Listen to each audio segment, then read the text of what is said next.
Информацијата за недостиг на онколошки лекови не стигнала до министерот за здравство Таравари. Тој вели на утринскиот брифинг никој не алармирал за ваков проблем. Генерално ги имаме сите лекови.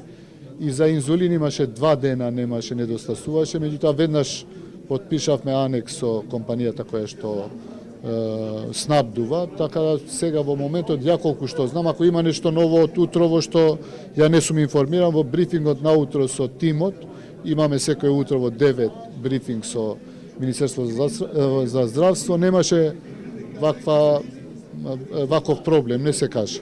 Спротивно на тоа, Сдруженијето Хема-Онко за Телма потврдува дека повеќе видови на лекови недостасуваат.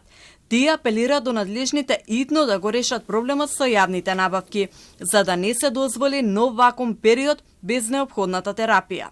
Директорот на Фондот за здравствено осигурување Сашо Клековски објаснува дека доцнењето е резултат на измените во системот за јавни набавки, но уверува дека лековите ќе пристигнат навреме, пред великденските празници. Недостигот предизвика и нова политичка расправија. Опозицијската СДСМ обвинува дека веќе 3 месеци на онкологија нема терапија, а владеачката ВМРО ДПМН смирува и повикува да не се шири паника, уверувајќи дека лекови ќе има наредната недела. Во меѓувреме бројот на новодиагностицирани пациенти со рак постојано расте. Само за една година се регистрирани над 1000 нови случаи со рак на бели дробови, еден од најчестите карциноми кај нас.